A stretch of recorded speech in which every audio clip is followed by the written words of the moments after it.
All the world's a stage. இங்கே இருக்க எல்லாருமே கேரக்டர்னு வில்லியம் ஷேக்ஸ்பியர் சொல்லியிருக்காரு. Hi hello and welcome back to be the hope.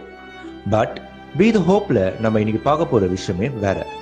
இந்த உலகமே ஒரு ஸ்டேஜ்னா நீங்கள் வெறும் கேரக்டர் கிடையாது, நீங்கள் தான் இந்த ஸ்டோரியோட டைரக்டர் அண்ட் ஹீரோ. நம்ம எல்லாரும் டெய்லியும் ஒரு ஸ்கிரிப்டை ஃபாலோ பண்ணுறோம்.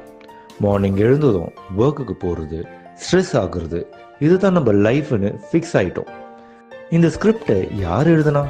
உங்கள் பயமா இல்லை உங்களை சுற்றி இருக்கவங்களா? சம்டைம்ஸ் நம்ம கேரக்டர் ரொம்ப வீக்காக இருக்குன்ற மாதிரி ஃபீல் ஆகும். போடுற போராட்டத்தில் நம்ம தோற்றுருவோமான்ற பயமும் வரும். பட் ரிமெம்பர், இன்டர்வியூலே இல்லாமல் எந்த பிளாக் பஸ்டர் மூவியும் கிடையாது. லைஃப்பில் சில நேரம் ரீடேக்ஸ் எடுக்க முடியாது. பட் எவ்ரி சிங்கிள் டே உங்களுக்கு ஒரு நியூ சீன் ஸ்டார்ட் ஆகுது. உங்கள் பாஸ்டில் ஃப்ளாப் சீன் இருந்தால் அதை மறந்துடுங்க. இன்னைக்கு ஸ்டேஜ் முன்னாடி நீங்கள் நிற்கும் போது write a scene that inspires others. உங்கள் டயலாக்ல பயம் வேண்டாம், ஹோப் இருக்கட்டும். உங்கள் ஆக்ஷனில் லேசினஸ் வேண்டாம், ஃபயர் இருக்கட்டும். உங்களோட ஆக்ஷன் பிளானில் இந்த 3 விஷயத்தை ஞாபகம் வச்சுக்கோங்க. 1, தி ஸ்கிரிப்ட்.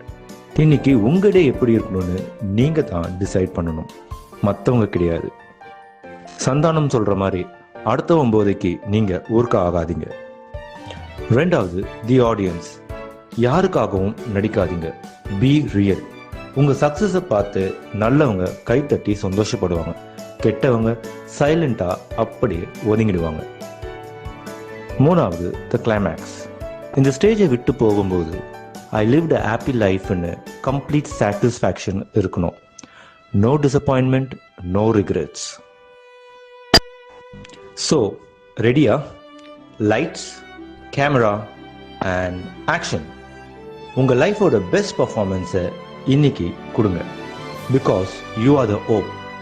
இந்த வீடியோ பிடிச்சிருந்தா பி த ஹோப் சேனலுக்கு சப்ஸ்கிரைப் பண்ணுங்க. Let's spread positive vibes. மீண்டும் சந்திப்போம்.